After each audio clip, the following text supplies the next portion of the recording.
Hello, my name is John Burke, Principal Research Analyst and CIO at Nemertes Research.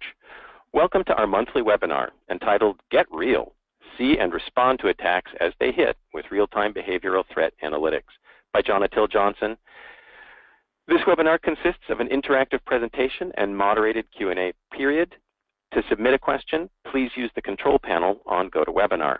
If you experience any technical difficulties, please contact webinars@nemertes.com. On the conclusion of this webinar, you will be presented with a short survey. Please answer the questions to provide feedback on this webinar and to suggest content for future ones. We also ask if you would like to participate in our research. In exchange for your participation, you would receive access to the research. A replay of this webinar will soon be available for viewing via our website. With that, let's go ahead and get started, and I'm going to turn it over now to Johnna Johnson.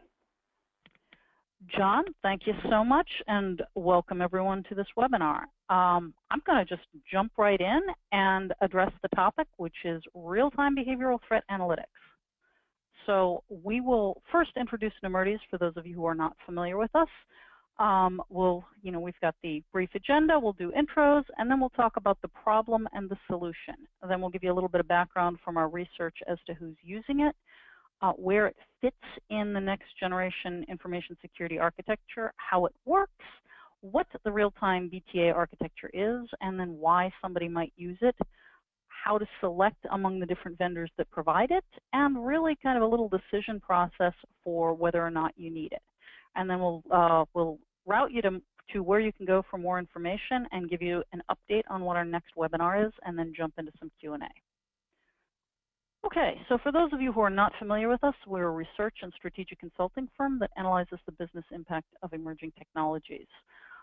We were founded in 2002 by IT professionals for IT professionals. John was a chief architect. I was a chief technology officer. Many of our team have IT backgrounds, and those of us who don't have business backgrounds. So we focus really primarily on, as I mentioned, assessing the business impact of emerging technologies, which is why we're having this particular topic today, because we believe that real-time business behavioral threat analytics actually can have a significant business impact. So with that, let's talk about what that business impact might be. The problem here that we're trying to address is simply that if you're overseeing a security environment, the chances are very, very high that you have way too much data. What do I mean by that? Well, for one thing, there's about 1,400 information security products on the market, all of them generating data. God forbid you have all 1,400 in your network, in which case you have my condolences. But each one and every one is generating logs, generating system information, and generating additional information that, in theory, could be analyzed to give you something of value. That's in theory. That's not happening. Our clients are reporting up to a terabyte a day of security incident information. Obviously, we're talking about extremely large environments that are generating that much, but still, even a mid-size environment can be generating an overwhelming amount of data. IPS can generate 500 or more false positives a day. Again, that figure comes from clients that are dealing with this. So yeah, you've got a system in place to tell you if there's somebody coming in through the doors or windows, but every time the cat goes in and out, you're getting a message. And 500 or more false positives is beyond the scope of almost any SOC to really analyze effectively. Every networked device, system, endpoint, or application is generating thousands of log events, and we're all looking at them. And oh, by the way, all that's going to change even more with IoT as that gets rolled out. Correlating all this stuff in real time would require hundreds of security analysts and an increasing number every day, right at a point where it's almost impossible to find and hire these people. And as soon as you get them trained up, then they go jump companies and move to a different company. So the real problem here is we've got too much data and not enough information. With all this data, we're missing the problems that have been occurring. For those of you who remember the target breach, all information indicating the target breach had happened had already been logged. But literally, because of the timing during which it occurred, there was no staff bandwidth to correlate it. And that is not an anomalous situation. APTs, advanced persistent threats, typically manifest themselves in the form of multiple hard-to-correlate events. So, for example, Johnna's PC is suddenly doing weird things and smells while Johnna is logging in, physically logging into the corporate cafeteria halfway across the company. Very hard to correlate those events.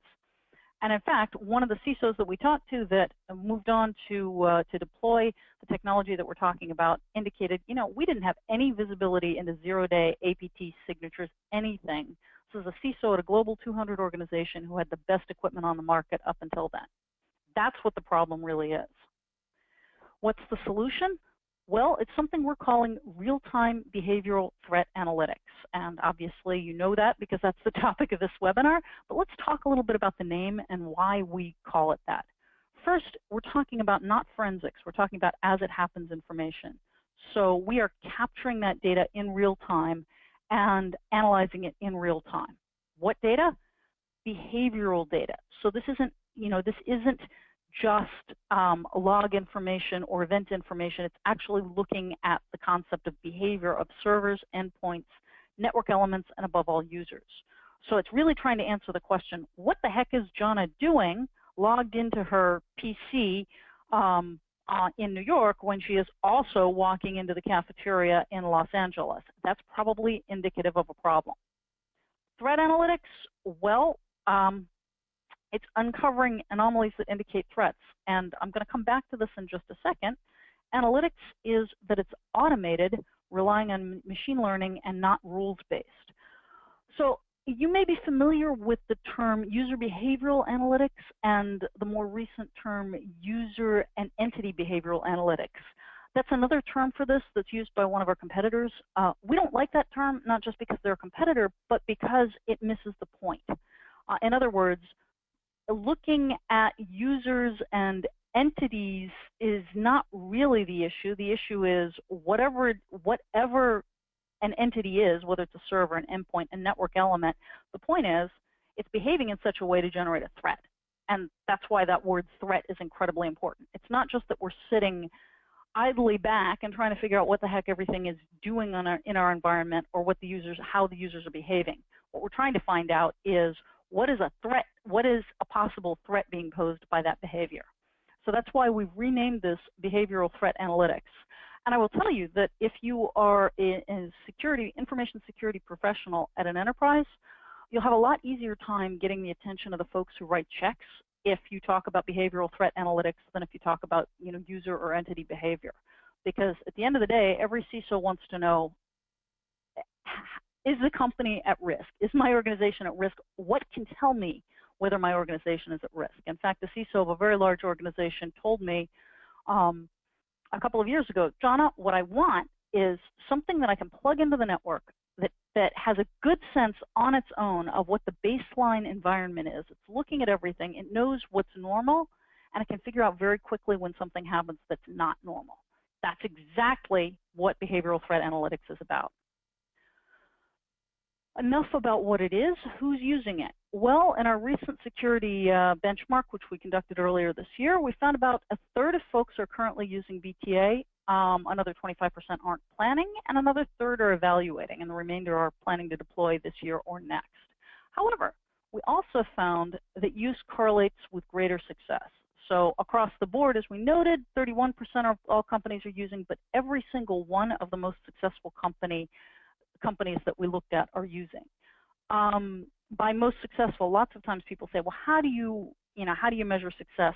That's a longer conversation than we have time for today, but essentially what we did as part of that study was craft a security maturity model and look at what concrete quantitative measures correlated with the greatest success in security, whether it was a more sophisticated organization, an organization that had leading edge technologies deployed, an organization that had the right processes and organizational structure in place. And essentially we culled out a small group of folks who were extremely successful on every axis that you could think of, including not being breached, and compared what they were doing with what everyone else was doing. So that's kind of our measure of success.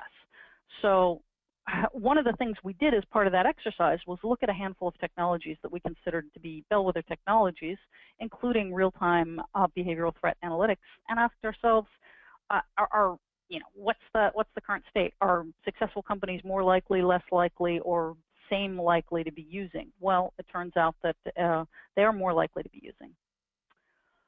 From an architectural standpoint, one of the questions we get a lot is, so does this replace SEM? Does this replace IDS, IPS? Where does this fit in the architecture? And the very short answer to that is here. Let me go back and explain.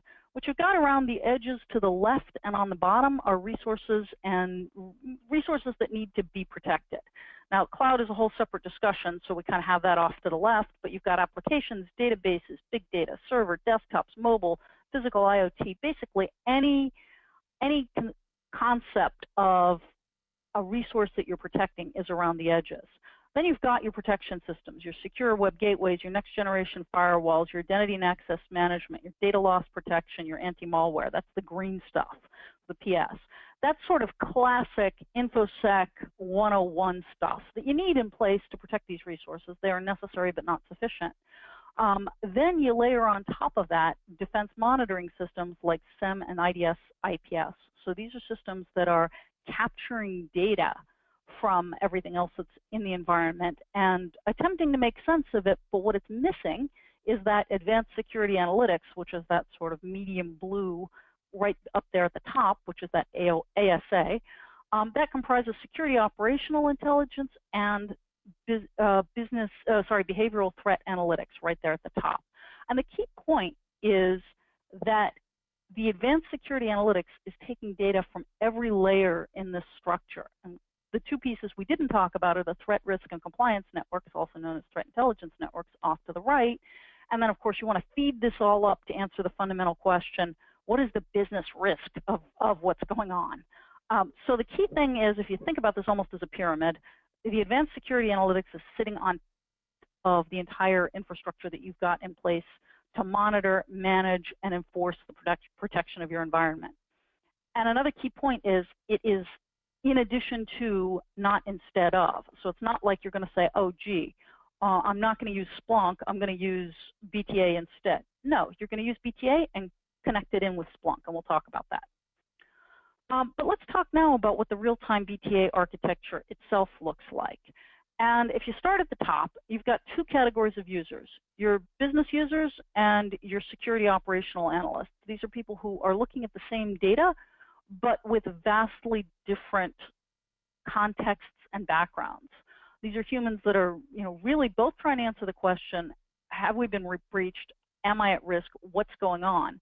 But the business user is certainly not thinking in terms of, DNS and DDoS and IP addresses, and the SecOps person is really not thinking about the business impact of having the CRM application get hacked. They're just two different sets of users that are trying to pull from the same core data.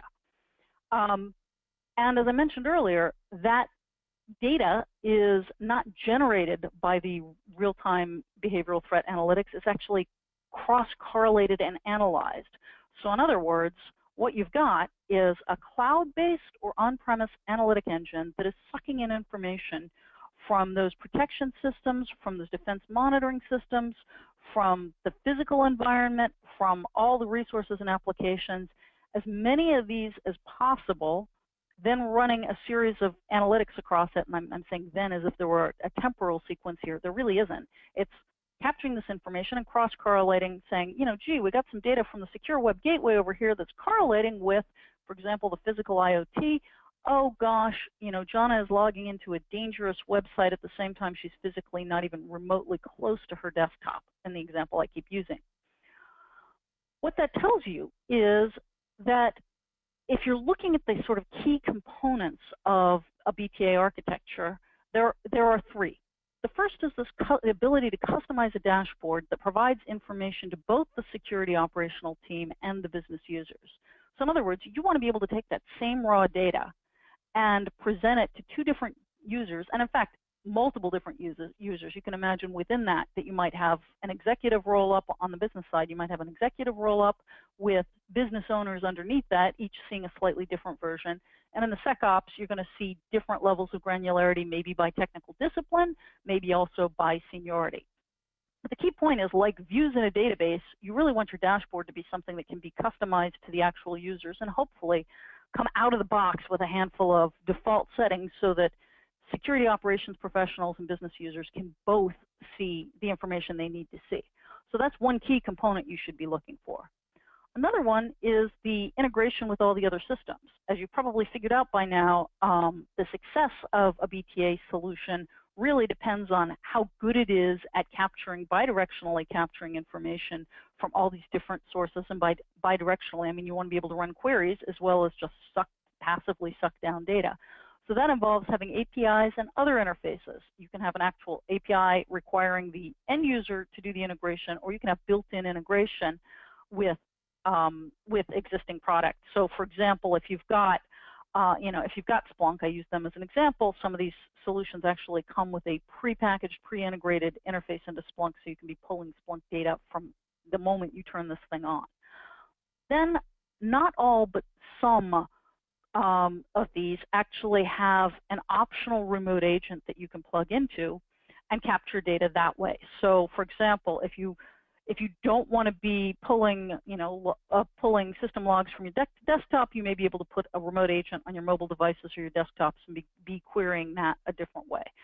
Now, a lot of people say, oh, I don't want to do this because I don't want to have a remote agent. And none of the tools that we know of actually require the remote agent. It's just an option, but it's something to look at. So in a nutshell, again, you've got a box or a cloud-based app, usually a box, and we'll talk about why that is, that has a series of dashboards and the ability to customize those dashboards, plus interfaces into the rest of your security environment through APIs, through pre-integrations, through custom integrations, and the like. That's really what these products are.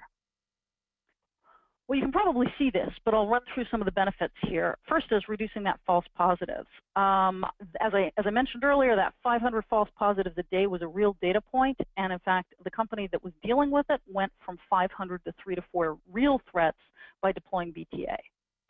Equally important is the ability to respond to threats immediately.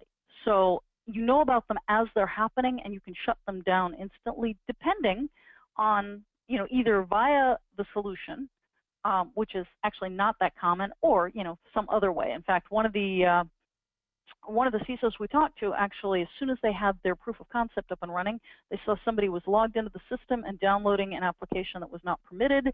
That they basically shut down that download and reconfigured things so that that application could not be loaded, and also contacted the user and said, you're not supposed to be doing that. We shut you down, but you're able to really respond instantly.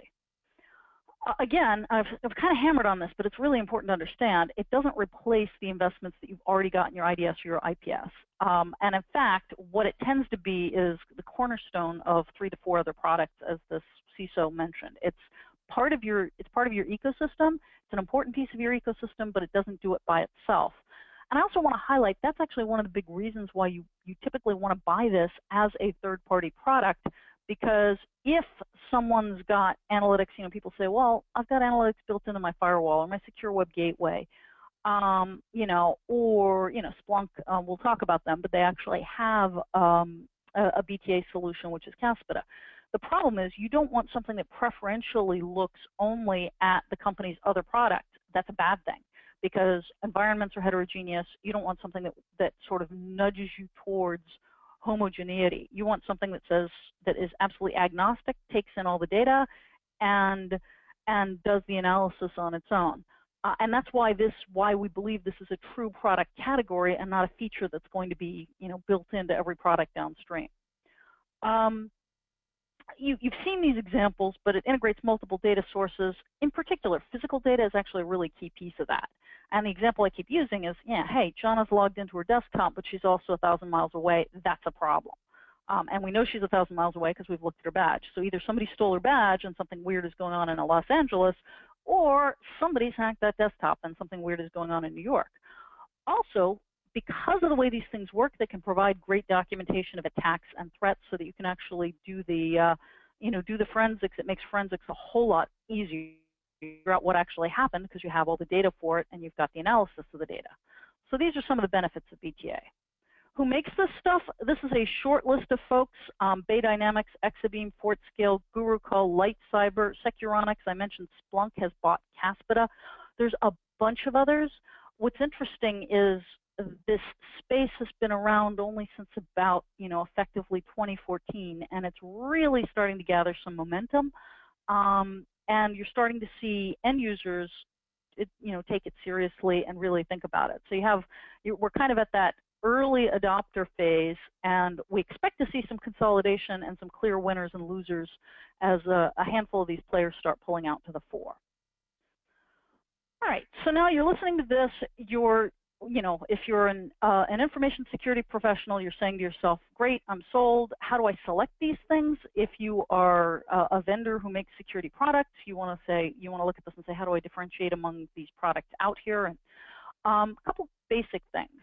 One thing to look at if you're an end user is how long it takes to install and program or train. Generally, the installations vary a lot. In most cases, they're a couple of days.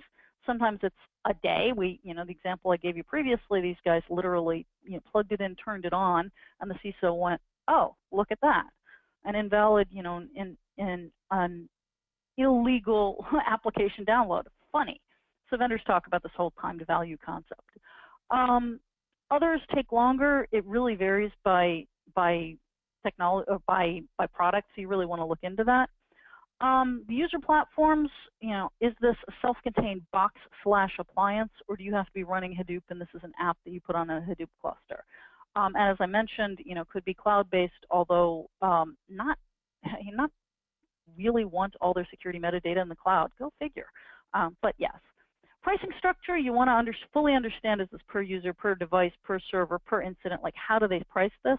And most importantly, and we'll talk about this in a second, this whole partnership ecosystem. What vendors does it integrate with out of the box? So these are some of the things to think about when you're selecting among these products. Now, if you sort of zero in, the top characteristic that's a real differentiator is the type of analytics, and most importantly, a lot of vendors are talking about machine learning versus rules-based. The difference in a nutshell is with rules-based, you actually have to go in and program it and tell it to a certain extent what's normal. With machine learning, it figures its own. Most of these products actually have a mix. I don't think there's anybody out there that's purely rules-based, but the degree to which the machine learning is built in is actually a differentiator. You do want to be able to configure it. Obviously, you don't want it to just make its own decisions about what's out there. You want to be able to set certain things, but you really want it to be working ideally in its default mode as autonomously as possible. I mentioned remote agents. Some folks like them, some folks hate them. That is actually a differentiator. So one of the questions you want to ask is, do you have a remote agent? As noted, you can see remote agents can make the solution a whole lot more scalable than centralized approaches because you're not pulling everything out. You can actually do some pre-analysis of the data, but they also increase the complexity, and depending on how effective the agent is, they can also reduce performance on the devices where the agents live. Plus, everybody and his brother wants a security agent on your device, so you got to kind of be a little bit careful about who gets what. This one is actually one of my favorite ones, the integration with existing systems. And as I mentioned, the vendor may provide out-of-the-box integration into common platforms. I'm a huge fan of integration versus APIs. I think you need both. But if I were buying one for my organization, this would probably be my most heavily weighted criterion, other than some of the, how quickly do you have to install it and how much do you have to program it. And the reason for that is integration is just an ongoing, endless nightmare in information security organizations. Every time you buy a new product, you have to integrate it with everything else because that's the nature of security. And the more the vendor does that for you, if you can just look around and say, hey, listen, I've got Blue Web Gateway and CASB product, and I've got, a Palo Alto firewall, and I've got, semantic endpoint protection, and whatever you've got, and this thing actually integrates out of the box with everything. Or, hey, we connect it directly with Splunk, which is, of course, one of the values of Bta, or should be going forward. That's actually hugely valuable for end users. So the more integration there is, the more time it saves you, and the greater the reliability of the solution. You're not accidentally going to be building in seams or problems at the integration. I mentioned the whole cloud versus on-prem. In other words, where does that analytics engine live? You would imagine that a solution like this would make the most sense in the cloud, and at a certain level it does, But then if you think about it for another second, you're like, okay, that means we actually have to suck up absolutely all of our metadata, for security metadata for the organization, send it out to the cloud, possibly across insecure links, and analyze it. What could go wrong? What's wrong with this picture? So for a lot of reasons, although vendors typically do have a cloud-based version, they're telling us, and we have no reason not to believe them, since our clients are saying the same thing, you know what, we're not cool with putting the analytics in the cloud. We want this box to be sitting on-prem, and we want it as self-contained and highly secured as possible. I mentioned earlier the importance of dashboard configurability. This is something that I think gets overlooked a lot, particularly in earlier versions of these products, because the folks that designed these typically had in mind the profile of a user. So in a lot of cases, for some of the more technical products, you might, they may be making the operating assumption that the person using it is a security operations analyst, which may not be the case. As I mentioned, you might want to be feeding back this information to, to the business folks and speak in business terms, and you either want its default setting to have a business dashboard or the ability to create a business dashboard. And ultimately, none of them do this quite yet, but ultimately what you really want to get to is to be able to answer two simple questions. What's going on in my environment from a security perspective, and how big a risk is whatever it is that's going on? So business folk want to be able to know, hey, I've got this unauthorized user logging into a server. Do I care? Maybe it's no big deal. Maybe it's huge. And finally, there's the system data accepted, which is not quite the same thing as integration with existing systems, because it's sort of more directly, are you capturing desktop information? Are you capturing application information? Are you capturing, what entities are you actually capturing data from? Again, this is where the vendors sometimes have blinders on, where they have these assumptions that all the data that matters is on a desktop, for instance, and so they don't have the ability to capture a mobile device or IoT. So on average, you want to ask, what are your data sources? How do you integrate with them? Do you have an API? Do you require us to integrate, or is it pre-integrated? And overall, the more the better. So with all this, you may be thinking, good heavens, Johnna, you must have stock in these companies because you are such an advocate. Two things on that point. One, Nemertes does not hold stock in any technology companies. We're actually very proud of our independence. Nobody at Nemertes can hold stock in these companies. So there's that. But secondly, there are good reasons not to have BTA. And in fact, we recently advised a financial services firm that given its particular constraints, and I'm not going to talk about what they were, they really didn't need a BTA. But here's some things to think about. If you don't have a mature security environment, like you don't have IDS, IPS, you don't have SIEM, you don't have a secure web gateway, here's a hint. Stop what you're doing, go get the baseline products and install them. Don't mess around with BTA just yet. You really want to make sure that you've got something in at least 3 of those layers from the security architecture, and that you are confident you understand, for example, your identity and access management strategy, and that you've really thought about how you're protecting your endpoint devices with endpoint security. Fix the basics first. Do not go buying BTA, then consider BTA. You may not have a large or complex environment. If you are physically located in a single building and you have a limited number of highly homogeneous users, and you can do things like lock down machines centrally, and you don't have an IoT deployment, and you don't have a growing, expanding portfolio of applications, you know what? Truthfully, BTA is totally overkill for you. And I know, some folks listening may be thinking, well, that's, who actually operates in that scenario, but a number of companies do. So, if you don't have a large, heterogeneous, distributed, I really should have added in there, or complex environment, you may want to consider not having, going after BTA. Or information security isn't a priority for your organization. I would humbly submit that if you're an information security professional and you're in an organization where information security is not a priority, please leave. And I'm actually not joking. One of my colleagues, work colleagues, not someone at Nemertes, recently did exactly that. He had joined a company, and InfoSec just wasn't the priority it needed to be for him, and so he's now someplace else where it not only is a priority, but they it's really internalized at the highest levels of the company that it's a priority, so he doesn't have the same sets of problems that he had previously. So if InfoSec isn't a priority, nobody's going to sign off on you putting a line item on your budget on BTA, and probably not an organization where your career as an InfoSec professional is long-term. Okay, so what about the opposite? Well, you should consider deploying real-time behavioral threat analytics if none of the preceding apply. You need early warning of those threats and attacks. You don't have the resources for hundreds of security analysts. Now, seriously, even if you do have the resources for hundreds of security analysts, does it really make sense to have humans doing what a machine could be doing?